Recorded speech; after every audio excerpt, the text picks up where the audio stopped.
All right, everyone. Hello, good morning, good afternoon, good evening, wherever you are in the world. My name is Jason Levine, and it's lovely to see you here for the Friday Masterclass. Today, we're going to be talking about how Dynamic Link works with After Effects and Premiere Pro. And since the recent After Effects Daily Creative Challenge, there were a lot of questions around this very topic. Dynamic Link is a technology that's been around for a long time, and for those of you unfamiliar, it's essentially a virtual linking between Premiere and After Effects in both directions, one at a time, that allows you to create stuff and work between the two apps simultaneously without ever having to render in the middle of the process. Now, you can always do a RAM preview, you can always do renders, but the whole point is you get to sort of have After Effects compositions running virtually inside of Premiere Pro, which you can keep tweaking and changing and modifying until the very end when you do your final render, your final export. Or you can have Premiere projects or Premiere timelines living inside of an After Effects comp, and again, continue to edit, retweak, recolor, redesign what you're working on in Premiere. It will show up real time live in After Effects, and then you can render from there. So this is a really wonderful way, especially if you're going to be doing things like motion graphics, and this includes things like motion graphics templates and mogurts. But if you're doing any kind of text animation, maybe you're doing specific kind of color corrections, maybe you're trying to add effects to a particular shot in your edit in Premiere, Dynamic Link is a great way to move things between the apps and keep everything essentially raw and unrendered until the end. You can even use it with things like rotoscoping. Now or in the Roto Brush. I'll show you that towards the end as maybe something that you can be aware of, but be aware that when you're using it with Dynamic Link, there are some limitations. So, we'll get to those. I don't want to tease it too early. Okay, with that, let's give a couple of shouts. Of course, we're coming to you live on Adobe Live, YouTube, Twitter, Periscope. What's up, Michaela Ribeiro, Daniel, Reverb Mike, Umacorn, Rick Adams, Ruth W, Steve Kosaboom, great to see you. Val Dare, how's it going? Ferry, Ryan, Bruce, Tim, Desiree, hey, how are you? We've got Evan, Aranda, and Serena Tamilia, M. Rabi, Connie Aravelo, Maimuna Shahik, very nice to see you. Dima Boss, great to see you as well. And we've got a couple of friends, Peter, coming to us over on Twitter Periscope. Want to remind everybody that I will be following the live chat at Adobe Live, b.net/Adobe Live. So I'll come back to the other channels and look for questions. I just won't be able to see them as I'm doing the live presentation today. So if you want to ask me questions live, that's where you want to go. And what's up, Sherry? And how are you doing, Dave? Motion Picture. Okay, so let's go ahead and let's get started. Let's get into this because there is a lot of stuff to cover, and I want to make sure I get through it and I'm not cut off from the band Hammer. Ron Jones from Atlanta checking in. Kresimir Dalek, how you doing, man? Okay, so let me go ahead and switch over my screen. We will start in Premiere, and let's do it. Okay, so once again, I'm showcasing some footage that my young son shot. He is now... He's decided he's going to leave school at 8 and become a full-time editor. No. He would like that. The answer is no.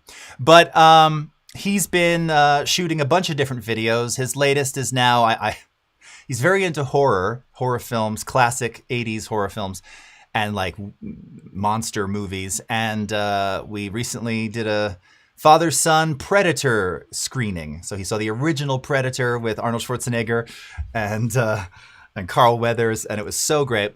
So he shot his own little sort of reenactment of Predator. He's calling it the Predator Saga Part 1. And he was using a couple of different characters to represent some of the different people in the film. This one here, whom you'll have to correct me because I never really watched Teenage Mutant Ninja Turtles. Is this Leonardo with the red bandana? I think so. I think this is Leonardo. I don't remember. Someone correct me in the chat. I know you will. Help me out here because we're going to need that name in a second. But we're going to start by basically talking about first the different ways that you can create and work with dynamic links. So as I was mentioning before, a really common reason, a common workflow for using dynamic link would be something like, I have this shot here that you can see, all right? Let me just play this for you again. I have the sound turned off. You'll get to hear some of it later. And my son is doing an Arnold Schwarzenegger accent because he's of my blood. So of course he's a character. And I wanted to add, I'm thinking actually we're going to take this particular shot, this particular clip here, and maybe add some text to it. We'll probably use this as part of the trailer. So it'll be Leonardo as Dutch. Dutch is Arnold's character in the film. Now, I want to create those animations and do that stuff over in After Effects. So the easiest way, the simplest way, the fastest way to start that dynamic link, I want to take this footage and send it over to After Effects. Well, I don't have to do that manually. I can simply right-click, control-click on the clip itself, and I'm going to choose Replace with After Effects Comp. Raphael is red. Okay, thank you very much, Anna. Wow, do we have some TMNT fans in here? Just a few. That's rough. Okay. Wade, Mikhail, I love it. Umacord, Steve, Megan, everybody's chiming in. I love it. Okay. So we're going to replace this with an After Effects composition. All right.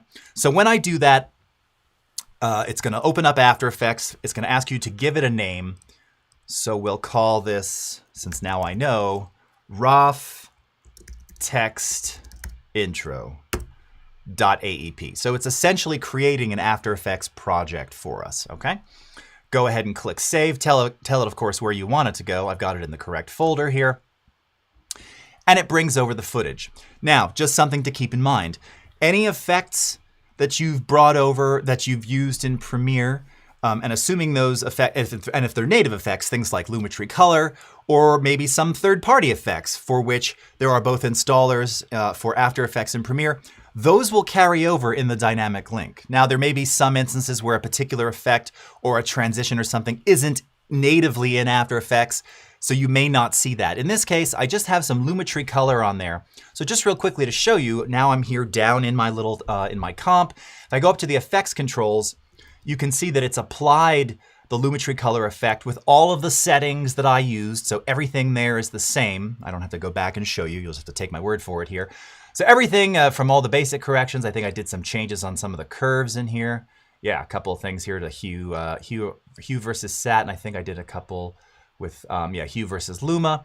So all of that stuff is in there. It all carries over. And then because I made some audio adjustments to the clips in the timeline, it's also bringing over the stereo mixer. I'm not exactly sure why it's bringing over two instances of it. I'll have to look into that more. I don't know if it's always done that. That's weird.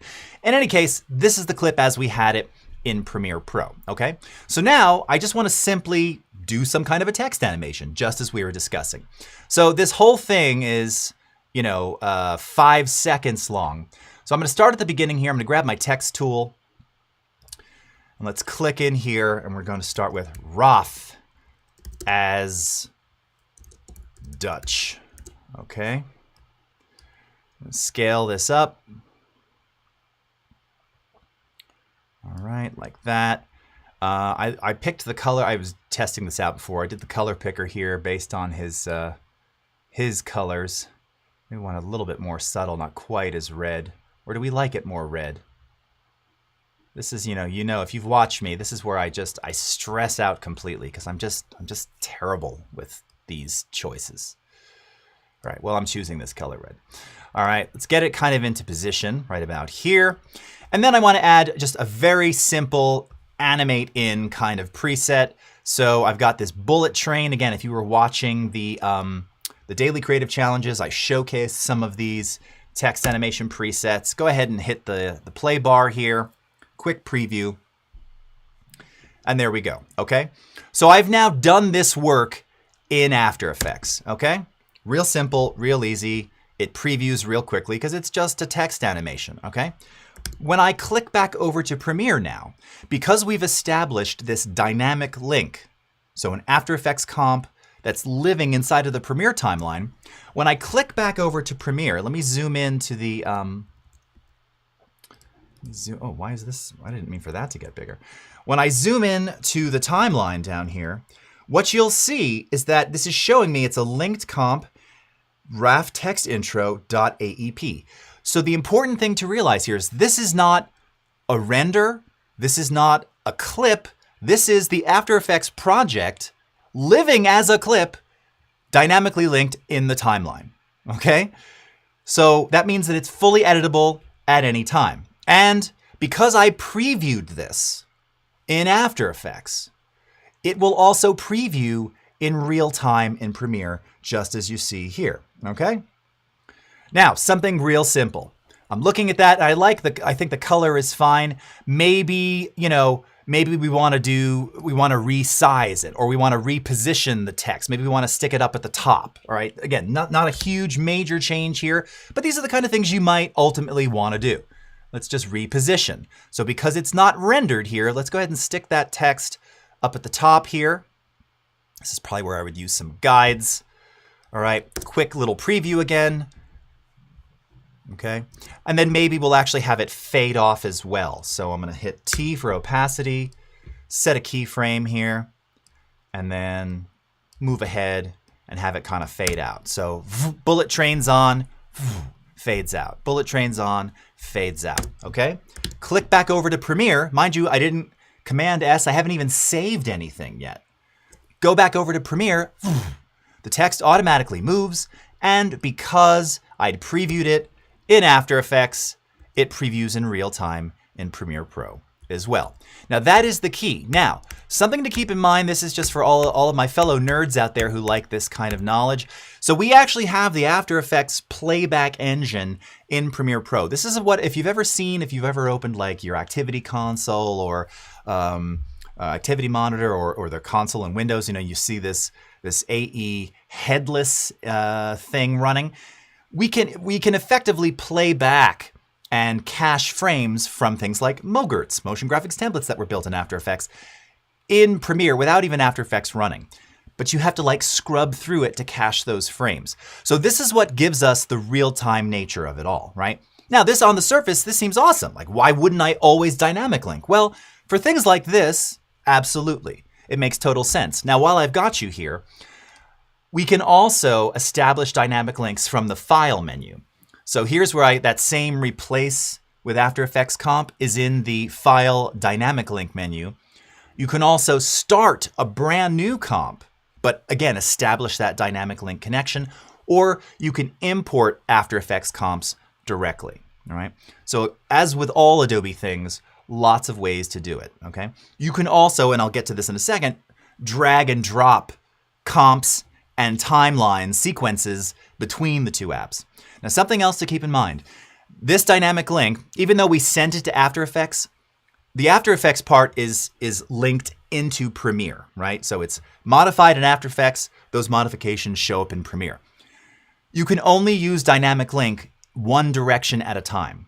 So if I wanted to bring an a Premiere timeline into After Effects going the other direction, I wouldn't be able to do that right now, because right now the established direction, the arrow is pointing After Effects to Premiere, After Effects to Premiere. I can have any number of comps in Premiere. Case in point, let's go back to After Effects. Let's make a new comp. All right, and we'll call this Predator text. And we'll make it 5 seconds. And let's do, because the source is UHD, this will be UHD, okay? So I'm just going to do another text animation here. So he actually has one of those NECA characters of the Predator, but we'll call him Jim P as Predator, even though it's actually the Predator itself. Okay. Now, again, I'm doing this kind of raw here because I don't know where the character is yet, but just to make a point here, let's do the same thing because we'll keep kind of the animations consistent. All right, I'll add my little bullet train animation on there. And then we're going to do a little opacity adjustment here. Okay, wind over, set the opacity down to 0, space bar, boom. All right. So here's what I'm going to do. Let's go back to Premiere. I'm just going to zoom out a bit. I'm going to find, there we go. This is the clip I wanted with this creepy version of the Predator here. Let's come over to After Effects. I'm now going to take the comp from After Effects, because remember, we're going from After Effects to Premiere. I can drag and drop this. So I'm going to tab over to Premiere, drop this into the project panel. And if you look down here, which you can't see because that's where I am listed, there it is, Predator Text, RAF Text Intro.aep. Okay, so remember, it's still referencing that original After Effects project. But any number of comps can now be brought into Premiere Pro. If I go ahead and double click to bring it into the source monitor, I can play it back by itself. And then from the source monitor, I can simply drag this right down over my clip, just like that. Okay. Pretty sweet, right? Now, again, like this is where I've been, okay, the red isn't gonna work because that's not the color and it's like over top of his head. So I'm gonna move the position of that. Let's go ahead and adjust this here. Now, this would have been better if I had sent that clip over, right? So I could kind of get a color reference, but that's okay. I don't need it for this. I'm gonna come back over here. Let's do something kind of like in a earthy skin kind of tone, something like that. Back over to Premiere. It's that simple, okay? And it's done. And actually, that looked pretty good. Pretty good guess on my part, if I do say so, because I'm terrible at color, and everybody knows that. All right. I'm actually half decent at color grading, but I'm just very bad at choosing, like, starting colors. Watching Paul just now, when he was showing some of those beautiful color designs for the cosmetic line, I was just stressing. So I'm like, how do you know that those all work? They do. I will never choose those. I will always choose the wrong ones, okay? So this is a very cool and easy way to establish and work with dynamic links between Premiere and After Effects, all right? And again, in one of the most fundamental and simple, easy to use ways. And again, you can see I just shuttled back over here. Everything is still intact. Now, here's where it gets a little more complicated. What if I want to do something that's not as quick to preview in After Effects as a text animation? What if I wanted to say cartoonify this? By the way, I'm just going to look in the chat right here. All right. We can do that as well. But again, you're going to want to cache those frames on the After Effects side if real-time playback or at least real-time scrubbing is important to you on the Premiere side. So just case in point, let's go back over here. Let's go into this comp here.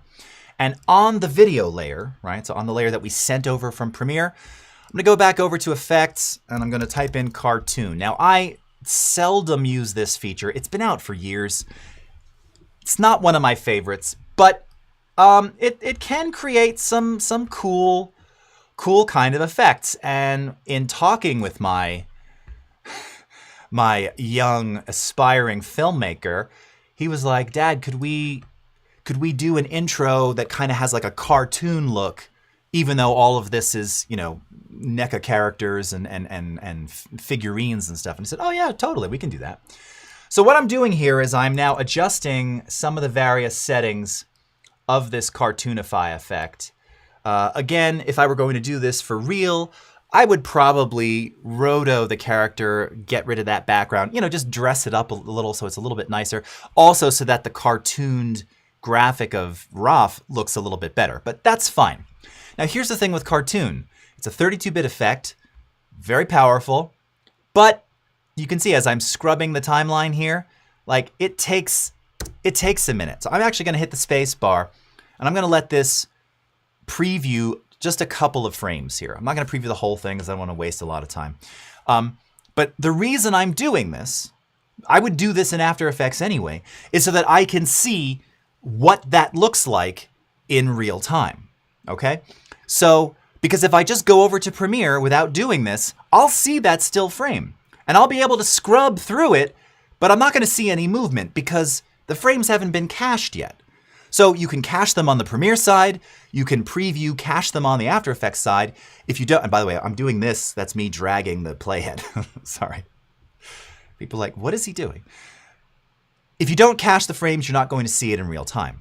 So my reason in telling you this is that when you're dynamically linking something, it's important that you at least preview or have maybe some saved cache frames because otherwise you're not going to see that playback on the Premiere side, okay? That's by design. That's how After Effects works. That's the way it is. For a text animation, it's no big deal. Even for cartoon, I mean, this would probably take a minute to preview or 2 minutes to preview the whole thing. I'm going to stop it right about here. Let's just give it a few more frames. All right. And then what I'm going to do is I'm going to hit N just so that I can loop this little section right here on the After Effects side. So I've now previewed this much. And you can see that even the cartoon effect, it's pretty subtle. You know, I didn't go too overboard there. I kind of like the way it's making his hand look. Okay. Back over to Premiere. It's already in there. All right. And if I scrub through, give it a second, those first few frames should be cached. And you can see it just took a second to kind of kick in, but that's it. But if I scrub to the end, it's having to redraw those frames kind of in real time. Actually, it's doing a pretty good job. Sometimes I find when I'm dynamically linking, the preview caching happens even faster on the... Yeah, I'm shocked. Look, it's almost done now. What? How did that happen so quickly? Couple of drop frames in there. It's okay. So again, be mindful that when you're dynamically linking things, you've got to take advantage of the preview in After Effects, just as you would to see it in real time in After Effects. If you don't do that, you're going to have to either scrub through it here in Premiere or preview it over there. That's not a problem. It's not a drag. It's just how it works, okay? Let's check this out. Robzilla's in the house. How's it going? Bruce, love it. All right, Connie, love your videos. Oh, thank you so much, Connie. Roman Skinner, does it work as a big company workflow sharing the same local drives, or must it be done in the same computer? No, you can absolutely use a LAN. You can use even like Dropbox and network drives. But keep in mind that, of course, any resistance that you're putting in the chain in terms of access is going to cause that much more potential latency and maybe just a little more time. If you're all on like sharing local drives on a local network, it basically functions just like this. Yes, maybe it's a bit faster on your local native machine. You know, in that case, it's like hopefully you have SSDs. Obviously, spinning drives will be that much slower. Drive speed matters. All those kind of things matter. But yes, you can do it. Jason Sun's original horror masterpiece should win an Oscar for Best Short. Ah, you're a kind soul, Steve. You know, he's got that bug. That was the gift I gave him in quarantine was, all right, now I will let you film YouTube videos largely of gaming. But then he got into this character-driven stuff. So yeah, who knows? Let the kids take care of the parents. That's what I like, all right? Kid learns color for dad. Ruth, love that. Jason Rose, I'd kern that. Yes, I know. Thank you, text friends. I'm also bad at text. I have font and text styling anxiety. We've talked about that. Okay. Very cool. Connie, I've got an iMac 2020. A lot of specs here. I applied noise, red, and light effects to a 10-second video, and AE is very slow. Yeah, now again, I mean, you've got a powerful system there. The video card only has 4 gigs. That seems a little low. But, you know, again, depending on what the source material is, depending upon the raster size of the comp, are you working in 4K? Are you working in 1080p? What's the frame size? What's the frame rate? Is it, are we talking ProRes files? Are we talking MXF files? There's a lot of considerations into sort of best practices for performance and real time in After Effects. So, and there's also a lot of things that you can tweak. I've got a couple of previous streams where we talk about configuring some of that. If Tim or someone wants to put the link to my YouTube channel in the chat here, I also have a series on how to make great videos, and I cover a lot of those settings and things in that series as well. That's on the Creative Cloud YouTube channel as well as on mine in a playlist. You can check those out. Okay. So now I'll just hop over to Premiere to preview when AE is struggling. Yeah, I mean, you can't lose. Try it in both places. Ruth, he got a green screen for Christmas, didn't he?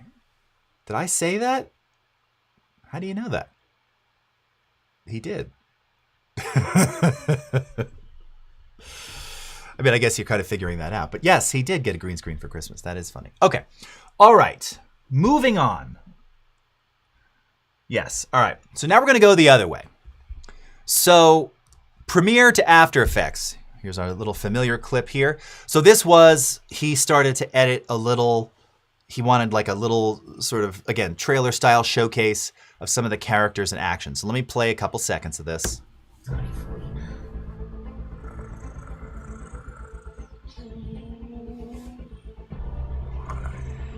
Okay. By the way, I just have to point out, I don't know how recently anyone has watched The Predator, but let me just make this, I'm making this a bit louder for the stream so you can hear this a little better.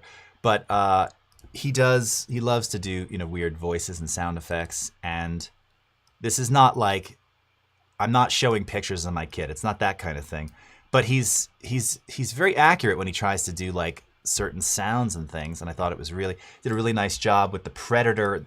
The Predator has this weird like gurgle sound that it makes a lot in the movie.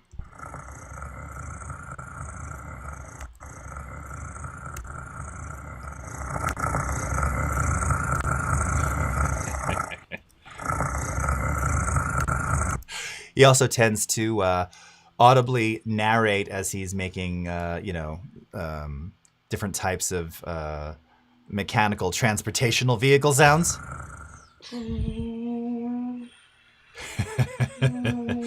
It's not brilliant. It's just funny. But the Predator one I thought was particularly good.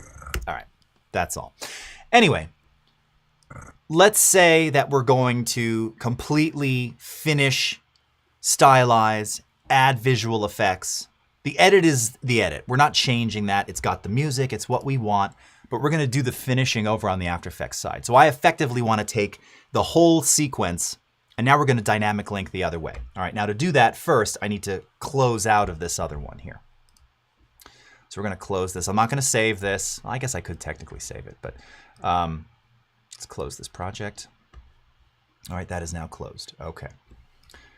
And in fact, I'm going to get this out of here as well, just so that we don't have any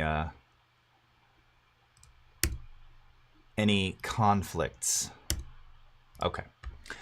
Because remember, you can only do dynamic link in one direction at a time. I may have to relaunch the apps here. I don't think so, but let's see. All right. So with After Effects open, but nothing going on here, I'm going to take this Premiere to AE sequence, which again, consider it done. We're just going to do the styling and finishing in After Effects now, going the other direction. I'm going to grab that sequence, again, Alt-Tab over to After Effects, drop it in the project panel, and look. Now it's the Premiere to AE, Jacob Predator Test, PROJ. So just as we saw going the other direction where it brings the After Effects project into Premiere, now we have the Premiere project in After Effects, okay? So it's the same concept, all right? To start, first we have to put this into a comp. So I'm going to drag this to the new comp icon, which is this little one right here, just above my head right there. All right, drag this to the new comp, okay? Again, I'll hit the space bar here. It'll do a quick little preview of the video. I get to take a drink.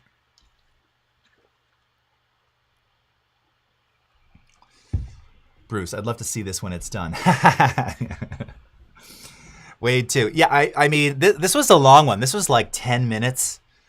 So I told him he's got his work cut out for him.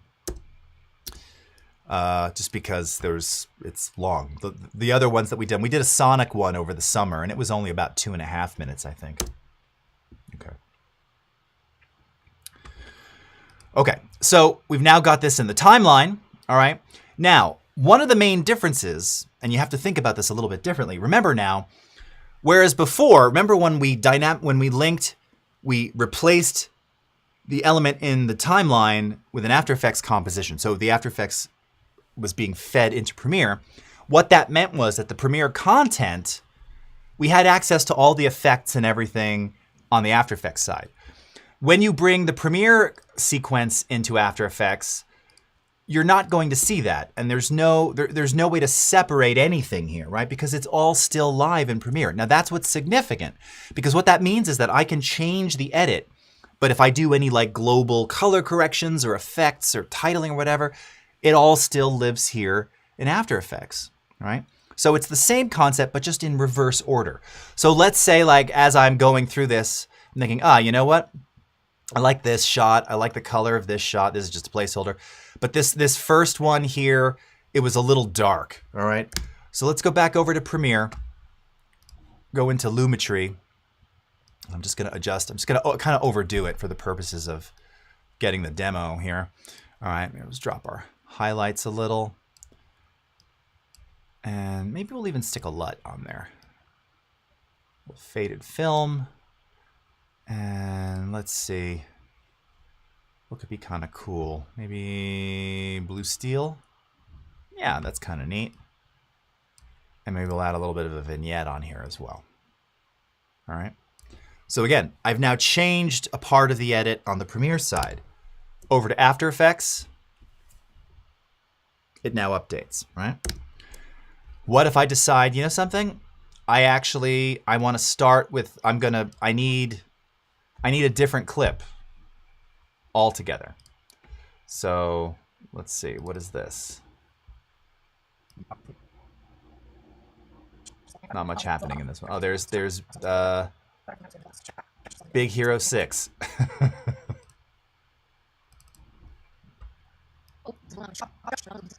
Okay.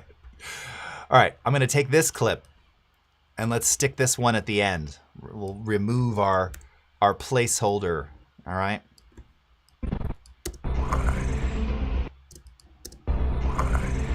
Okay, so we've now made this change on the Premiere side.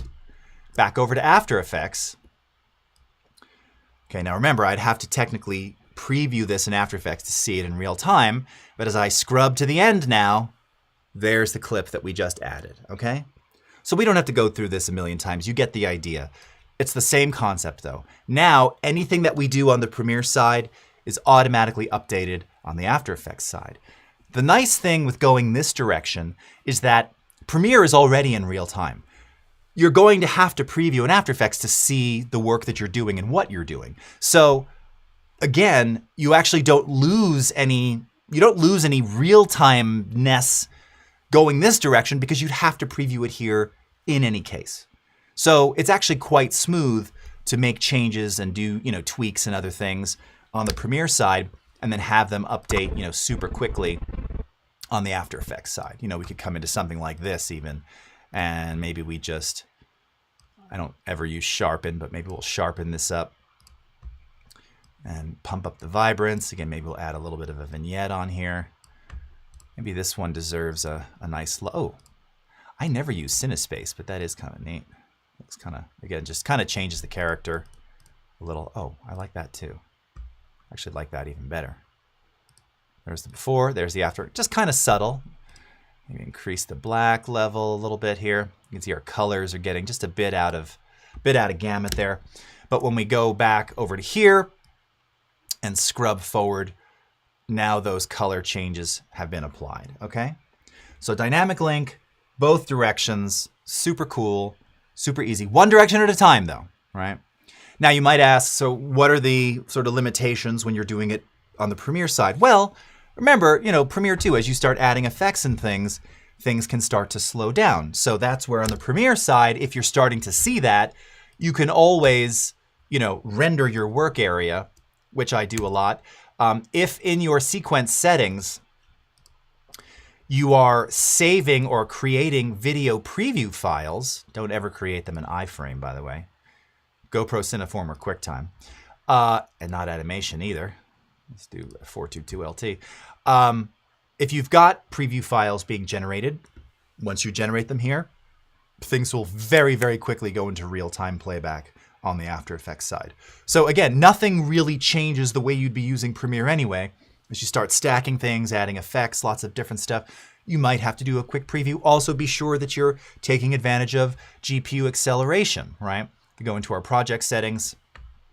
I'm using metal GPU acceleration here, for any effects and things where that's supported. Probably wouldn't recommend using software only if you're going to be dynamic linking.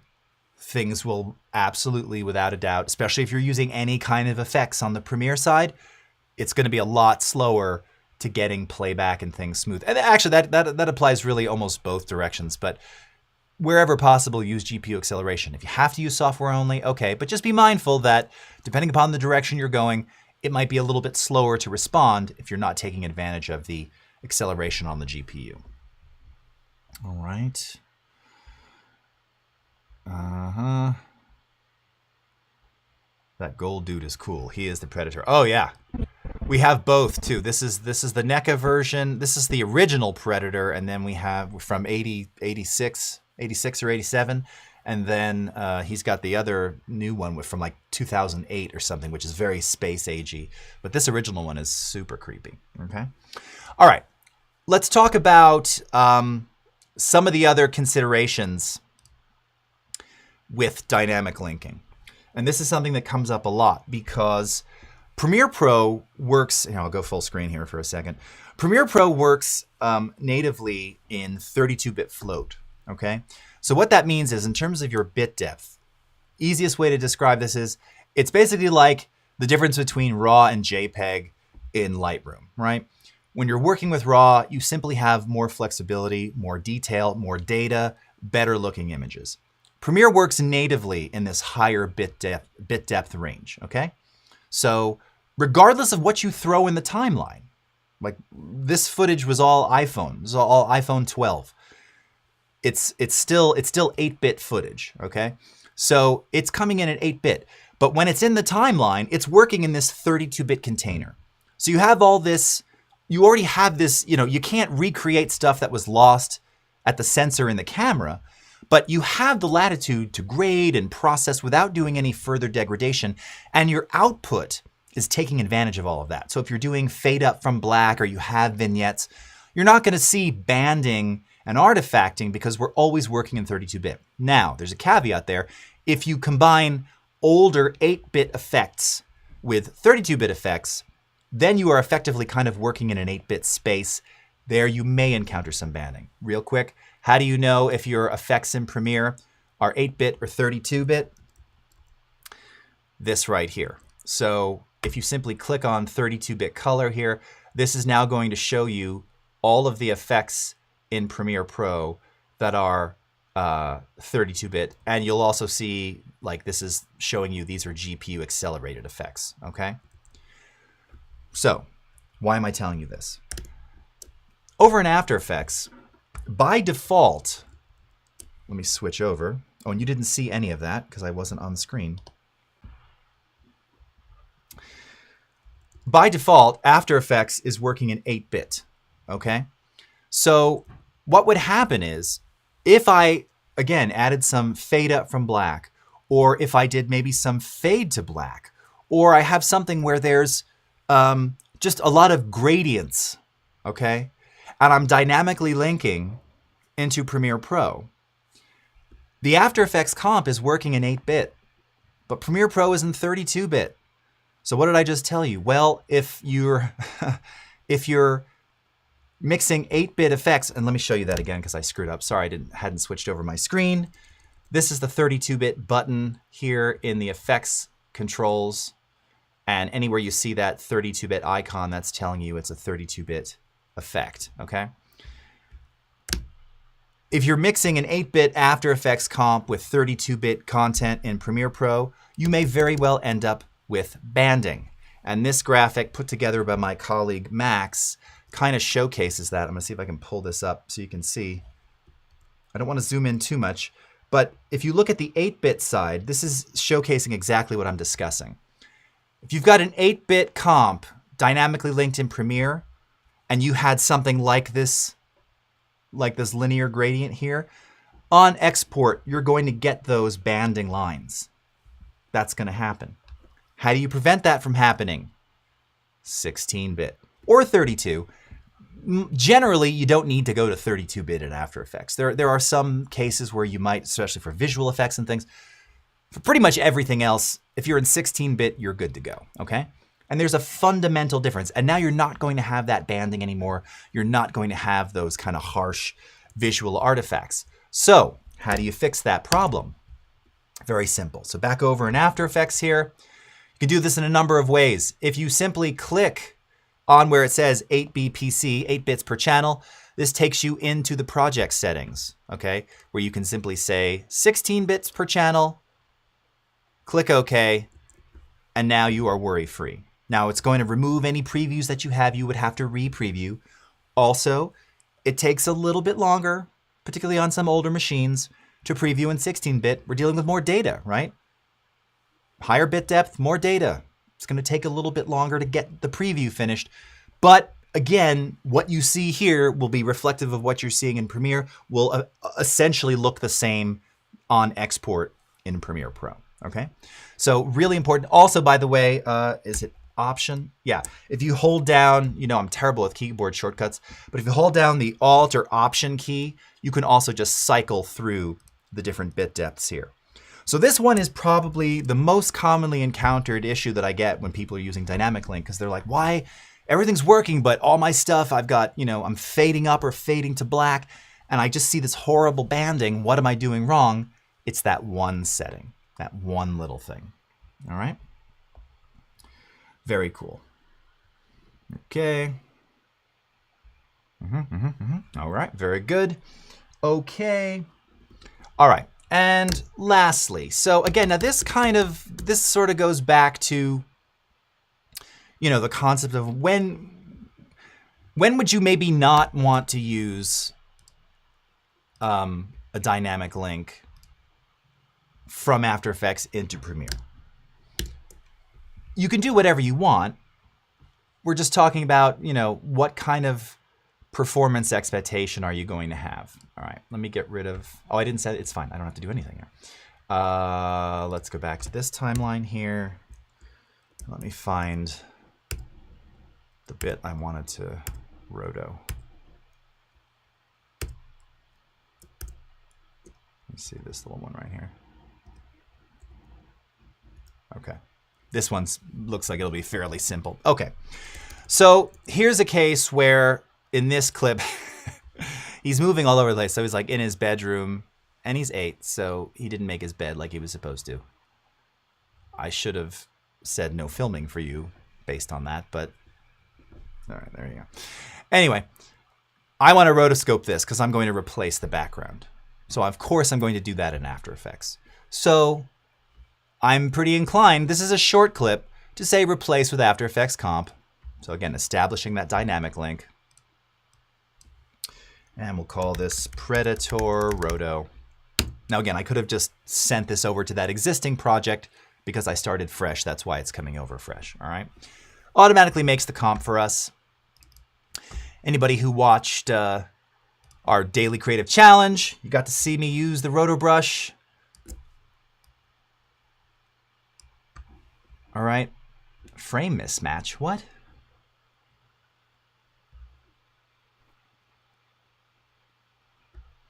Set the comp to 29975. That's weird. Why would it come over differently? That must have something to do, you know, again, this is the iPhone 12. There's been some, did you see that? Frame rate was 29977. I've never seen a 3-digit readout like that. And I noticed that some of the, and there the error message goes away.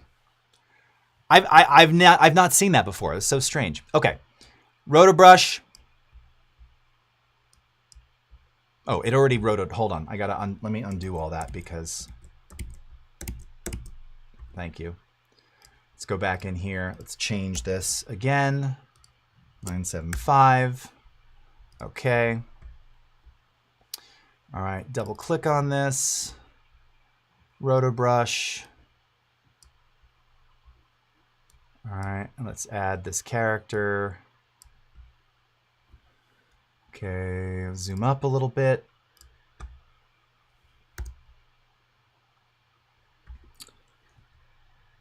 Let me shrink my brush down. So we want to get rid of this. Okay. And I'll add that back in right there. And that little bit right there. All right. And let's roto a couple of these frames. Okay. So again, now if you watch the Daily Creative Challenge 2 weeks ago, Roto Brush is amazing. I actually just used this for another video. I had him try it last night. There's a new Shark Puppet video up on my YouTube channel that he cut together, and we needed to do a little roto on something. The Roto Brush 2 is so shockingly good, and while there is some downtime while it figures out the frames, it's it's just pretty freaking amazing. I mean, it really, it's just something else, all right? Now, this particular character is a little more challenging because it's got all these wires and things. We could fix all of that. I'm not going to do that for this example here, but let me let it go ahead and propagate all these frames, okay? So the idea is that if you're going to do something like a roto, there's preview and render time involved. So how badly do you need to have just like the alpha channel version in Premiere, or do you want to do the Roto Brush, render it out, and then just bring that render over to the Premiere side, okay? So if we go ahead and like isolate this, here's what we've got. Again, we could clean this up. There's a lot of bleed of the blanket behind him and stuff like that. It's not by any means the best roto, okay? We can kind of see what that looks like in the comp view here. Now the benefit, of course, is that this now allows us to bring in other footage, other backgrounds, whatever it is. So those could be overlaid here in After Effects, or they could be used on the Premiere side. I'm going to just very quickly, let's come in here. I've got to remember. Yeah, I mean, none of these really apply, but let's just go with this one for the heck of it. All right. And let's stick that there, and let's scale it up. All right. Again, not my most brilliant work, okay? You get the idea. So now when I go back over to Premiere, okay, give it a second to establish. And this is kind of what I'm talking about for something like Roto. It just takes a minute. You can see it's conforming. So now we're back in Premiere. Now, I didn't really cache the playback, right? So if I go to hit play now, like we got lucky for a second there, but then the rest of it just kind of stops because those frames have, oh, we'd have to fix that roto, obviously. Look at that. That's a good job. There'd be some tweaking that would have to be done here, of course, but we'd have to preview those frames. So this is actually moving pretty quickly, all right? This is actually quite doable because it's a fairly simple comp. But you can imagine with something like a Roto Brush, if it's really complex and it's longer, this is only 5 seconds, you're not going to be able to see that real-time playback. So for something like a Roto specifically, I might want to render this, actually render it, and then I can actually just replace this with the render real easily. Just like unlink, and one of the easiest ways to do that, because I sent that footage to After Effects, it's the exact same duration, the in and out is exactly the same. Easy way to relink with a rendered version would be to make this offline. All right. So it would go blank and you'd have like a placeholder here and then relink it and then just link to the QuickTime Movie or however you rendered it out. All right.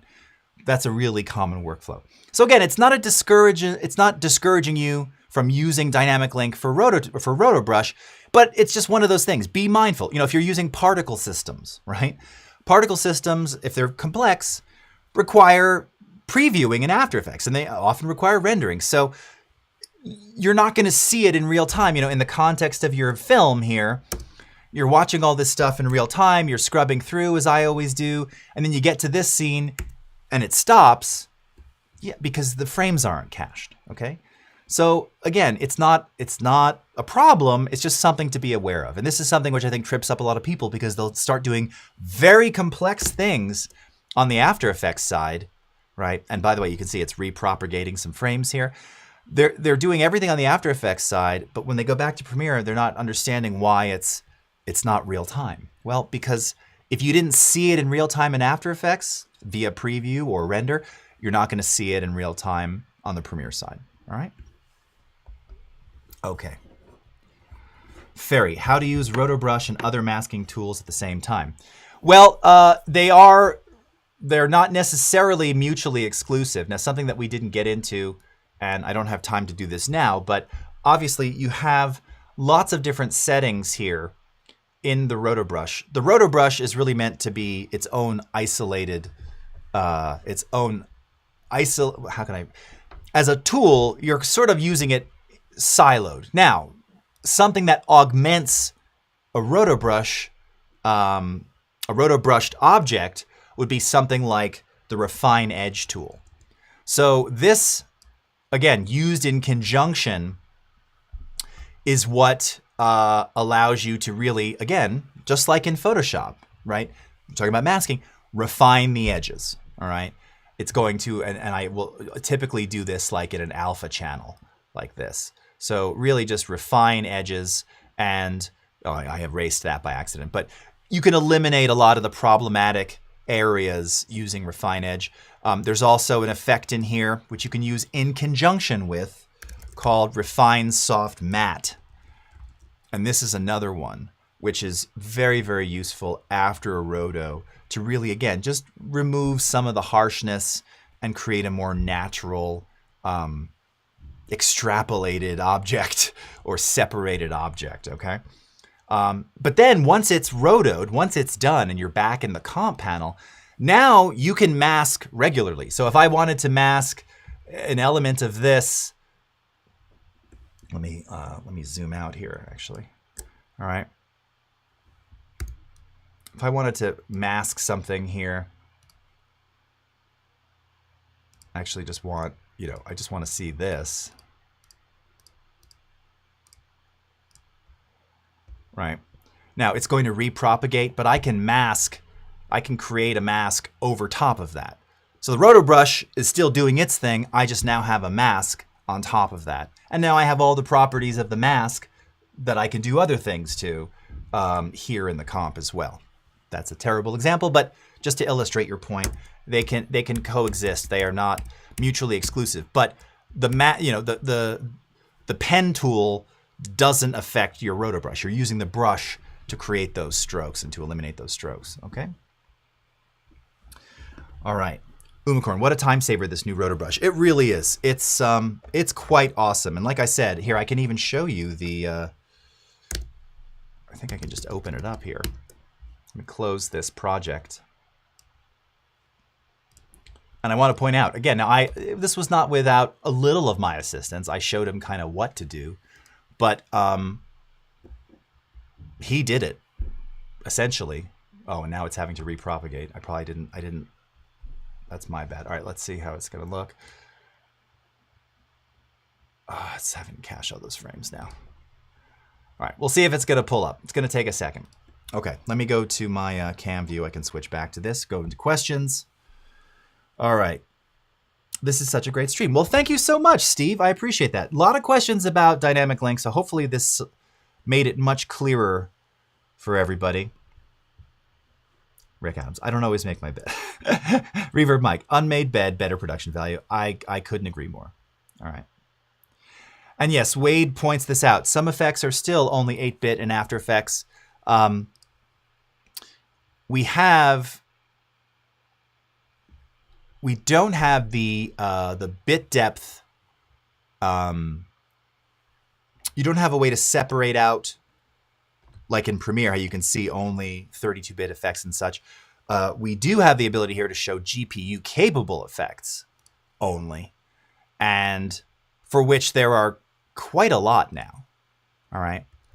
But again, you'll see that same bit depth indicator. So this is saying these are all 32-bit. I'm sure if I go into some of these, we're bound to find maybe in distort. Yeah, so like this offset one, this is a 16-bit effect. Still legit, all right? Anything over 8, that's where you want to be. All the immersive VR ones, those are all 32-bit. Noise and grain, 32-bit. Perspective, stylize, yeah. There's quite a few 16-bit effects, and there are still a lot. In fact, I think all of the CC twirl, CC rotate, CC, and it's not Creative Cloud. It was, oh gosh, I can't remember who we licensed those from years ago. Who made those? Psycore effects. There's a lot of 16-bit ones in here. Actually, it looks like they're all 16 and 32 now. I swore these were 8. That's good. CC Overbrights, Twister, yeah, so it's convenient. But there are 8-bit effects. So just be aware of that. A lot of the real popular ones that people often use are 8-bit. They just haven't been revved and revamped. Anyway, this is the Shark Puppet Roto here. And Oh, it's going to have to repropagate in that view. I don't want to wait for it. But, you know, this is, my son did this, you know, in about 10 minutes. And it's not perfect, but all we did was blur the background underneath it, added a little blurred smoothing to the edges. It looks great, right? And he didn't know anything about rotoscoping. I just showed him how to paint strokes. Yeah, this is going to try and preview now. So again, this is an example of if I had had this dynamically linked, he would have gotten very frustrated because he didn't want to wait, okay? So we did, in fact, render this out. And that's where he actually needed my help. He needed help in how to render it out through Media Encoder. And I helped him with that. But this whole thing, this entire isolation, was done by an 8-year-old with the Roto Brush. In about 3 strokes. We didn't really even need to clean up anything because, again, it's an arm, that puppet, there's just like hard edges. So it was really pretty easy. Incidentally, this is the shot that he removed it from. Okay?